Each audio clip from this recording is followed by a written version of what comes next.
The Interstellar Assembly's central chamber hung suspended in space, its crystalline walls refracting starlight across the gathered representatives of 50 spacefaring civilizations. Ambassador Sarah Chen stood before them, her weathered face illuminated by the holographic displays showing the latest human transgression, the successful terraforming of Proxima b, accomplished in half the time of standard assembly protocols. The humans have done it again, first speaker Zylaxian announced, his bioluminescent tendrils pulsing with barely contained fury. They've modified an entire planetary ecosystem without proper oversight or approval. The assembly chamber filled with murmurs of agreement from various species, some humanoid, others utterly alien in form. Sarah maintained her composure, though her hands clenched slightly behind her back. The colonists of Proxima b would have died waiting for assembly approval. We adapted existing methods and saved 10,000 lives. By introducing untested biological agents, countered representative thecks of the myriad collective, their crystalline form splitting into multiple facets of disapproval. The Assembly's protocols exist for a reason, Ambassador Chen. The galaxy remembers the great collapse of the Centaurian Empire, triggered by hasty terraforming. With respect, Sarah replied, that was 4,000 years ago. Our methods have been thoroughly tested in simulations. Simulations you refuse to submit for peer review, interrupted Delegate Kvarn, his insectoid mandibles clicking in agitation. Sarah fought back a sigh. The Assembly's bureaucracy had nearly cost her daughter's life during the Mars colony crisis 5 years ago. Their insistence on running every decision through countless committees had almost condemned an entire settlement to death by dust storm. Since then, humanity had increasingly chosen to act first and seek forgiveness later. The chamber's attention shifted as Admiral James Torres entered, his military uniform standing out among the Assembly's flowing robes and environmental suits. He carried a data crystal containing humanity's latest defense, evidence that their reckless methods had consistently produced stable, thriving colonies. We've prepared a comprehensive report, he began, but first speaker Zylaxian raised all 4 hands for silence. The Assembly has reached its decision, Zylaxian announced. Humanity's continued defiance of established protocols threatens the stability we have maintained for 10,000 years. Despite your achievements, your species remains dangerously unpredictable. You were welcomed into the Assembly barely a century ago, yet you presume to know better than civilizations that have crossed the stars for millennia. Sarah felt her heart sink. She'd seen this coming, had warned the United Earth government that it might come to this. But humanity wouldn't, change its fundamental nature. Their drive to innovate, to push boundaries, to find better ways, it was what had taken them from a single planet to the stars in the first place. Therefore, Zylaxian continued, his bioluminescence now a deep crimson, by unanimous vote of the Elder Council, humanity is hereby suspended from the Interstellar Assembly. All human representatives must vacate Assembly space within 1 standard cycle. Your colonies will remain under Assembly protection, provided they submit to direct oversight. Admiral Torres stepped forward. And if we refuse this protection? The chamber erupted in shocked whistles and clicks. No species had ever refused Assembly oversight before. But then again, no species had ever been like humanity. Then they will be on their own, Zylaxian declared. Outside Assembly space, beyond our trade routes, beyond our aid. Sarah and Torres exchanged glances. This was what the Hawks back on Earth had predicted, and perhaps secretly wanted. Humanity unchained from Assembly restrictions, free to develop their technology and expand as they saw fit. Very well, Sarah said, her voice clear and steady. We accept our suspension. But remember this moment, honored representatives. Humanity didn't join the Assembly because we needed you. We joined because we believed in the possibility of something greater than ourselves, a united galaxy working together. Today you've proven that the Assembly isn't ready for that vision. As they walked out of the chamber, Torres spoke quietly. They think they're punishing us. They don't realize they're setting us free. Sarah nodded, but her expression was troubled. Freedom comes with responsibility, James. What we do next will either prove them right about humanity being dangerous, or show them a better way forward. The UEG already has contingency plans, Torres replied. Project Phoenix is ready to launch. Independent colonies, research stations, diplomatic outposts, all outside assembly space. We'll build our own network. And when they need us? Sarah asked. Because they will. The galaxy is changing. The assembly's rigid protocols won't be enough to handle what's coming. Torres smiled grimly. Then we'll be ready to show them what humanity can really do. Not as subordinates following their rules, but as equals offering a different path. As their shuttle departed the assembly station, Sarah watched the magnificent structure recede into the distance. She thought of her daughter on Mars, of the countless human colonies pushing the boundaries of known space, of the dreams and determination that had taken humanity to the stars. The assembly had just made a crucial mistake, they had given humanity nothing left to lose. Send word to Earth, she told Torres. Tell them to implement Phoenix Protocol. All of it. The assembly wants to see humanity unleashed. Well, they're about to get their wish.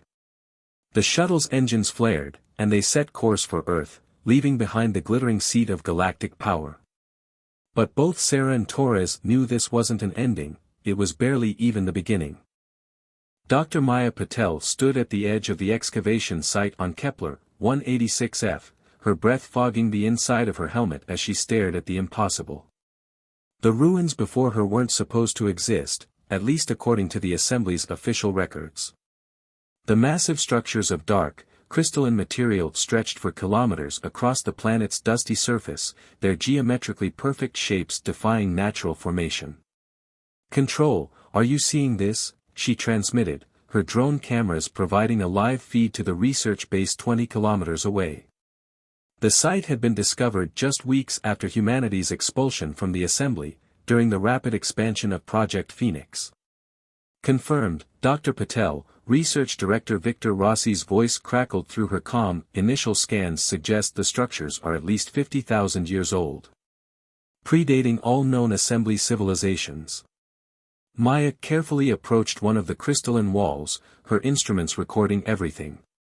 The surface seemed to ripple with faint patterns of energy, responding to her proximity. The Assembly must have known about this place. Why keep it hidden? Fear.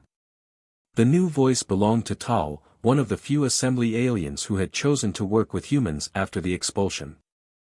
The Arxian scientists' tentacular appendages wavered in their containment suit as they approached Maya.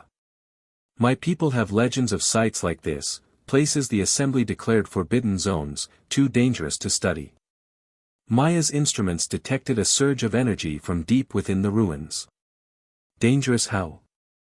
Before Tal could answer, a holographic interface suddenly materialized in front of them, its alien symbols shifting and changing. Maya's neural translator struggled to process them, but one thing was clear, the ruins were responding to their presence. Back at the research base, Victor Rossi was coordinating with the other Phoenix sites across human space. Similar ruins had been discovered on 3 other worlds, all previously restricted by Assembly protocols. He opened a secure channel to Admiral Torres, now head of the Phoenix Initiative. James, we found something big. The Assembly didn't just restrict these sites, they buried them. Literally erased them from official records. Torres's hologram appeared in Victor's office, his expression grave. How certain are we about this? Tal confirmed it. The Assembly's been systematically hiding evidence of an earlier civilization. One that might have been more advanced than anything we've seen. Any idea why? Victor projected the latest data from Maya's expedition. Whatever this technology is, it doesn't follow Assembly principles. It's adaptive, evolving, almost alive. They couldn't control it, so they buried it. Torres was silent for a moment, considering the implications. And now humanity, in our exile, has stumbled onto it. Keep this quiet for now. The last thing we need is assembly interference. But keeping such a discovery secret proved impossible. Within months, rumors spread through the galaxy's independent trading posts and frontier worlds. Stories of humans doing what the assembly feared, not just studying the ruins, but understanding them, adapting their principles to create new technologies. Sarah Chen, now serving as Phoenix's diplomatic coordinator, found herself managing an unexpected crisis. Independent worlds were reaching out to humanity, not as outcasts, but as pioneers. They're calling it the human approach, she reported to Torres. Using what we learn instead of fearing it. 3 systems have already requested our help in exploring similar ruins in their territory. The assembly won't stay quiet about this, Torres warned. They'll try to shut us down. Let them try. Sarah pulled up a star chart showing humanity's expanding influence. We're offering something they never could, progress without restraint, discovery without fear. Every world that sides with us weakens their authority. But as humanity delved deeper into the ancient ruins' secrets, they began to understand why the assembly had been so afraid. On Kepler 186f, Maya and Tal made a breakthrough that would change everything. The ruins aren't just buildings, Maya explained to the Emergency Council meeting. They're nodes in a network, a vast web of quantum-entangled sites spread across the galaxy. And they're all starting to wake up. Tal's tentacles rippled with excitement and fear. The Assembly's greatest fear was never humanity's defiance of protocols. It was that someone would reactivate this network. The legends speak of a catastrophe that nearly destroyed all spacefaring life when it was last active. Admiral Torres leaned forward. Are you saying we should stop? Maya shook her head. We can't stop. The network's already responding to our presence. But maybe that's not a bad thing. The Assembly's approach was to bury anything they couldn't control. But we're human, adaptation is what we do best. Sarah stood, her decision made. Then we move forward, but carefully. We'll share what we learn with any world willing to work with us. The Assembly tried to keep the galaxy in stasis, but change is inevitable. Better to face it head-on than hide from it. As the meeting concluded, Maya returned to her lab, where the holographic interface from the ruins now filled an entire wall with its shifting patterns. She and Tal had begun to decipher its basic principles, not just a language, but a whole new way of thinking about space, time, and consciousness itself. We're not just discovering their technology, Tal observed, their voice filled with wonder. We're learning why the Assembly feared it so much. This could change everything. Maya nodded, watching the patterns pulse and flow.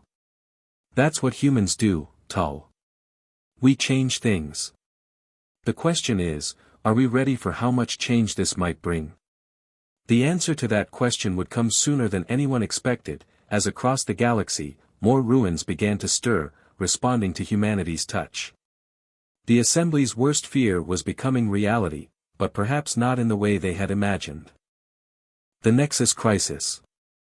The first warning came from an abandoned mining outpost in the Vega sector. A massive surge of energy, unlike anything ever recorded, rippled through spacetime itself. Within hours, similar phenomena appeared at every site where the ancient ruins had been discovered, creating a web of quantum disturbances that threatened to tear the fabric of space apart. Commander Elena Santos of the Phoenix vessel Prometheus watched in horror as the nearest disturbance expanded, swallowing entire star systems in its wake. Her ship's quantum sensors, reverse-engineered from the ruins' technology, screamed warnings she barely understood. All stations, report, she barked, gripping her command chair as another wave of temporal energy washed over the ship. The quantum field is destabilizing across all sectors, her science officer, Dr. Raj Kumar, reported. It's as if reality itself is being rewritten. A priority transmission cut through the chaos. Maya Patel's face appeared on the main screen, her expression grim. Commander, we've decoded more of the ruins' data. This isn't just a network, it's a weapon. The civilization that built it was fighting something something that exists between spaces of normal reality. They created these disturbances as barriers. Barriers against what? Elena demanded. The answer came in the form of a massive tear in spacetime, directly ahead of the Prometheus. Through it, Elena and her crew caught glimpses of something their minds could barely process, vast shapes moving through dimensions humanity had never known existed. By the stars, Tal whispered from their station. The assembly legends were true. The Void Hunters. At that moment, across assembly space, every quantum-capable sensor detected the same phenomenon. The assembly's greatest fear had come to pass. Their bureaucratic caution had left the galaxy vulnerable to a threat they had hoped would remain forever dormant. First Speaker Xylaxian convened an emergency session, but for once, the assembly's protocols seemed hollow in the face of impending doom. Their carefully maintained order was crumbling as reports flooded in of entire systems going dark.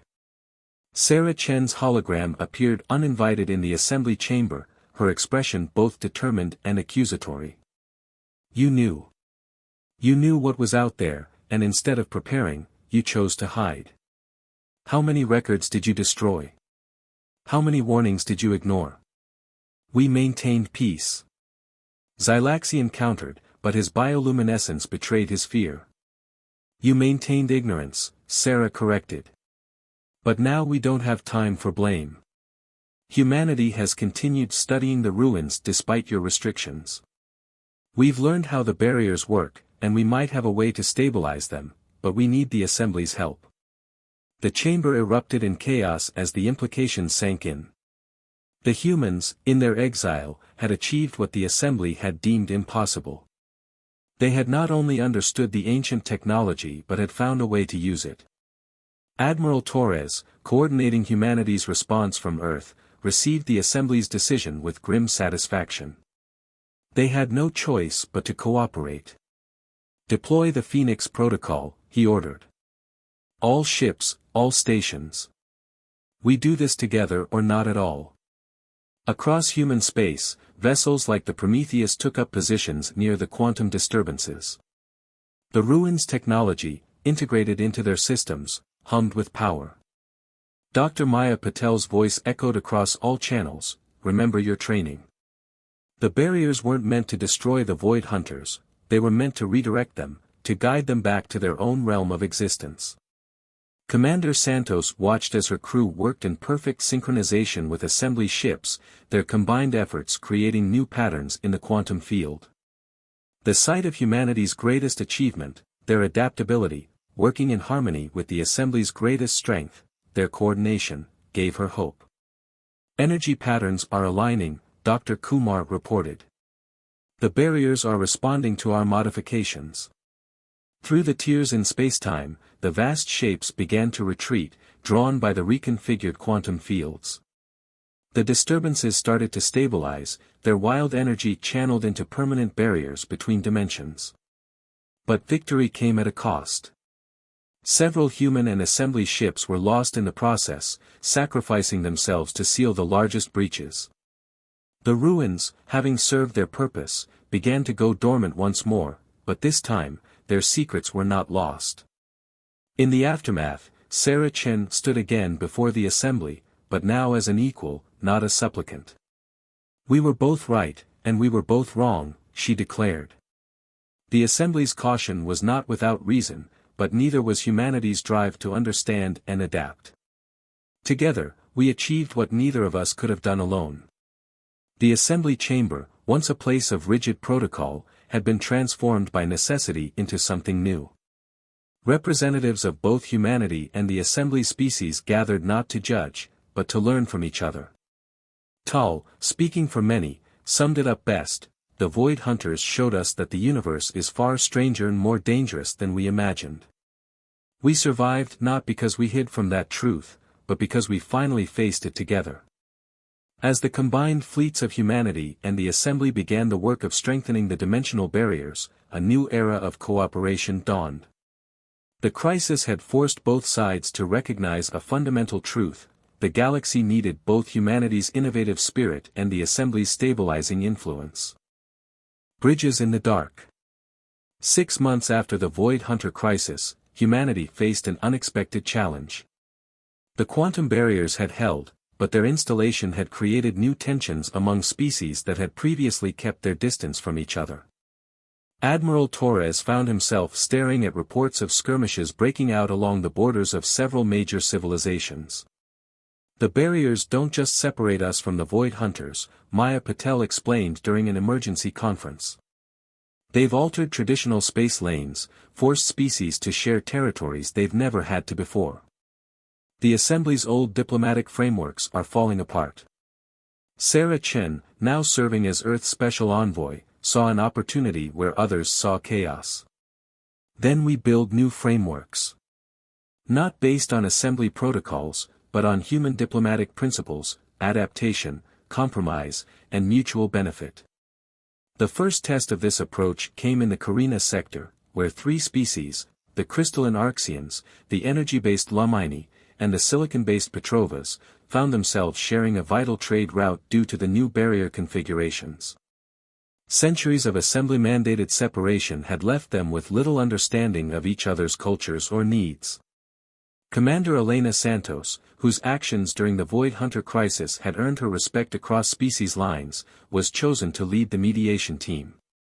The Prometheus arrived at the disputed sector to find 3 fleets in a tense standoff. "This is unprecedented," her new diplomatic officer, Dr. Yuki Tanaka, observed. "These species have never even attempted direct communication before. The Assembly always acted as an intermediary." Elena smiled. "Then let's show them the human way. Open channels to all 3 fleets." What followed was a masterclass in human adaptability. Instead of trying to impose assembly-style regulations, Elena's team studied each species' unique characteristics and found ways to turn their differences into strengths. The Arxians' crystalline nature made them natural collectors of solar energy. The Lumini needed vast amounts of energy to maintain their form. The Petrovas required specific mineral compositions to sustain their silicon-based biology. Where the Assembly saw incompatible species, humanity saw a perfect symbiotic opportunity. "Your differences aren't obstacles," Elena explained to the gathered representatives aboard the Prometheus. "They're solutions. The Arxians can harvest and store solar energy the Lumini need. The Lumini's energy processes create mineral compositions perfect for Petrova consumption. And the Petrova's mining operations expose new crystal beds beneficial to Arxian growth." Dr. Kumar, monitoring the quantum barriers, made another crucial discovery. The barrier frequencies actually strengthen when different species work in proximity. It's as if the ancient builders knew cooperation would be crucial for long-term survival. The Carina Accord, as it came to be known, became a model for other regions facing similar challenges. Humanity's reputation grew not as conquerors or rule-breakers, but as bridge builders who could see possibilities where others saw only problems. Sarah Chen presented the results to a transformed assembly chamber.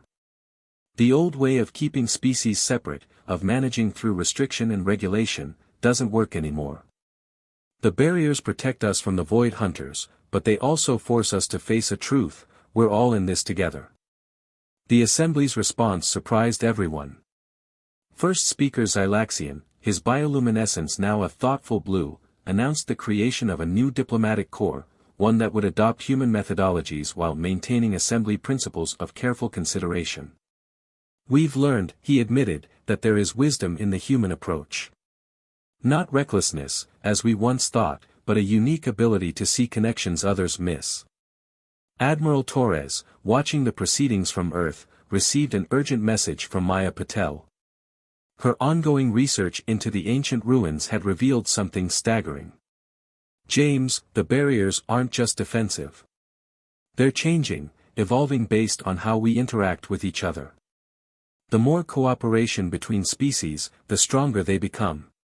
It's as if they're teaching us something," Torres finished.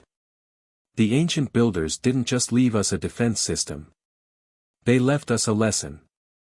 Tal, who had become a permanent liaison between human and Assembly scientific teams, added their perspective. my people have a saying, the darkest space reveals the brightest stars.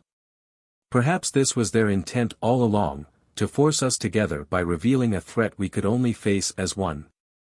As the Prometheus patrolled the newly peaceful Carina sector, Elena reflected on how far they'd come. The quantum barriers shimmered in space like aurora, stronger now than when they were first activated. Each successful negotiation, each new partnership between formerly hostile species, added to their resilience. We're not just building bridges between species, she told her crew. We're building a new kind of galaxy.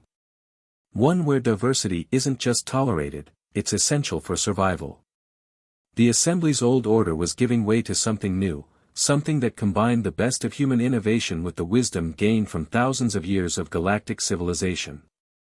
And in the quantum barriers that protected them all, the ancient builders' final message became clear: unity wasn't just an ideal, it was the key to survival.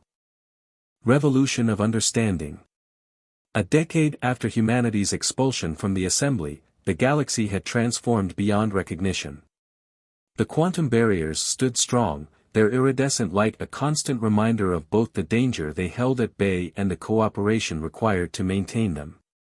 But it was within the Assembly's central chamber that the most profound changes were about to unfold. Sarah Chen, now gray-haired but sharp as ever, stood before the gathered representatives of over 100 species, twice the number that had been present at humanity's expulsion. Her audience included not just Assembly members, but independent worlds and newly discovered civilizations drawn to the new galactic order. 10 years ago, we stood in this chamber as outcasts, she began. Today, we stand here as proof that the galaxy's greatest strength lies not in rigid protocols or unbridled freedom, but in the space between, where wisdom meets innovation, where tradition meets change. The evidence was undeniable. The Carina Accord had spawned dozens of similar partnerships across the galaxy. Species that had never spoken to each other under Assembly rule now collaborated on massive engineering projects, scientific research, and cultural exchanges. The quantum barriers, far from dividing them, had become symbols of their interconnectedness. Admiral Torres, his uniform now bearing the insignia of both Earth and the Assembly, presented the data that would change everything. Dr. Patel's team has completed their analysis of the ancient ruins. The quantum barriers aren't just protective shields, they're a test. One that we, as a galaxy, are finally passing. Maya Patel's hologram appeared, accompanied by Tal and a team of multi-species researchers. The barriers respond to cooperation, she explained. But not just any cooperation, genuine understanding between different forms of life. The ancient builders didn't leave us a weapon. They left us a challenge: evolve together, or face the void alone. Commander Elena Santos, now Fleet Admiral of the Combined Human Assembly Defense Force, added her perspective from the front lines. Every joint mission, every successful negotiation, every instance of species working together, they all strengthen the barriers. The ancient builders knew that true strength comes from diversity, not uniformity. First speaker Xylaxian, who had once ordered humanity's expulsion, rose to address the chamber. His bioluminescence cycled through colors never before seen in Assembly proceedings, a sign of deep emotional significance for his species. We thought we were preserving peace through control, he admitted. Instead, we were stagnating. Humanity's arrival, their expulsion, and their return, it was all part of a greater pattern. One that the ancient builders foresaw. Dr. Raj Kumar's latest research flashed across the chamber's displays, proof that the quantum barriers were actually transforming space itself, creating new possibilities for travel, communication, and existence. They're not just barriers, he explained. They're bridges to a new stage of galactic evolution.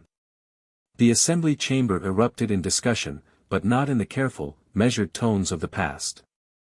Species freely debated, argued, and collaborated, their differences becoming sources of insight rather than division. The rigid protocols that had once governed these proceedings had given way to something more chaotic but infinitely more productive. Sarah Chen watched with satisfaction as representatives from once hostile species worked together, solving problems that had seemed insurmountable under the old system. The human approach, adaptability, innovation, and genuine cooperation, had not replaced assembly wisdom but enhanced it. "We're ready for the next step," she announced.